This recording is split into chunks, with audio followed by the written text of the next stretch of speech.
Moreover, if your brother sins against you, go and tell him his fault between you and him alone. If he hears you have gained your brother.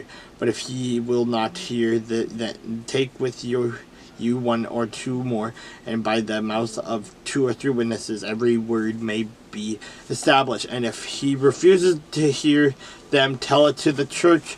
But if he refuses even to hear the church, let him be to you like a heathen and a tax collector. Assuredly I say to you, whatever you bind on earth will be bound in heaven, and whatever you loose on earth will be loosed in heaven. Again, I say to you that if 2 of you agree on earth concerning anything that they ask, it will be done for them by my Father in heaven. For where 2 or 3 are gathered together in my name, I am there in the midst of them.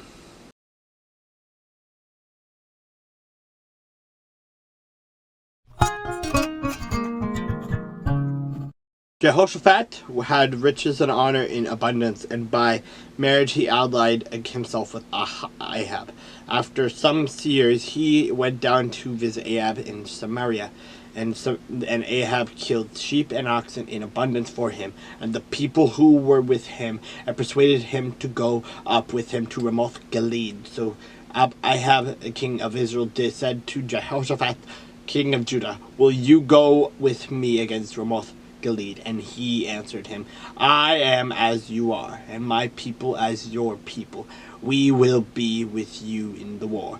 Also Jehoshaphat said to the king of Israel, please inquire for the word of the Lord today. Then the king of Israel gathered the prophets together, 400 men, and said to them, shall we go to war against Ramoth Gilead, or shall I refrain? So they said, go up, for God will deliver it into the king's hand. But Jehoshaphat said, is there not still a prophet of the Lord here, that we may inquire of him?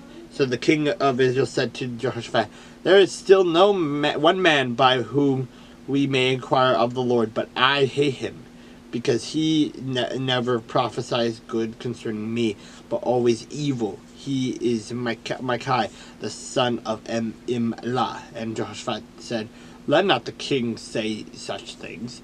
Then the king of Israel called one of his officers and said, bring Micaiah, the son of Imlah, quickly. And the king of Israel and Jehoshaphat, king of Judah, clothed in their robes, sat each on his throne, and they sat at a threshing floor at the entrance of the gate of Samaria, and all the prophets prophesied before them. Now Zedekiah the son of Chenaanah had made horns of iron for himself, and he said, thus says the Lord, with these you shall gore the Syrians until they are destroyed.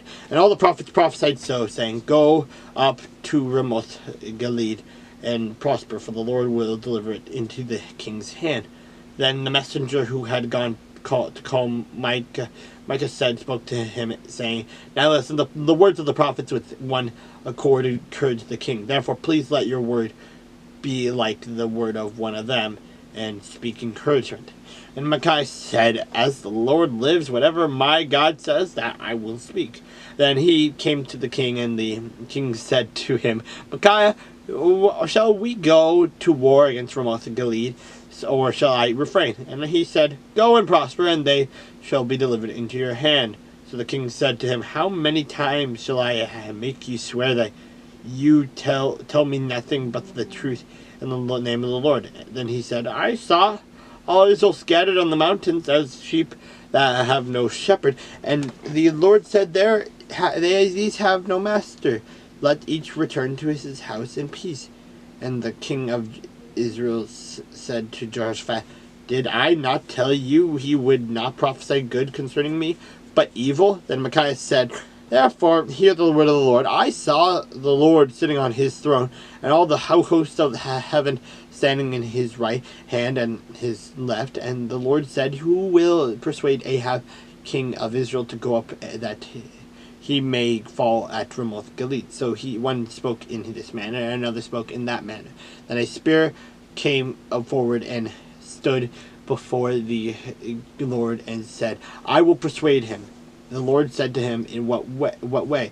He said, I will go out and be a lying spirit in the mouth of all his prophets. And the Lord said, you shall persuade him and also prevail. Go out and do so. Therefore, look, the Lord has put a lying spirit in the mouth of these prophets of yours, and the Lord has declared disaster against you.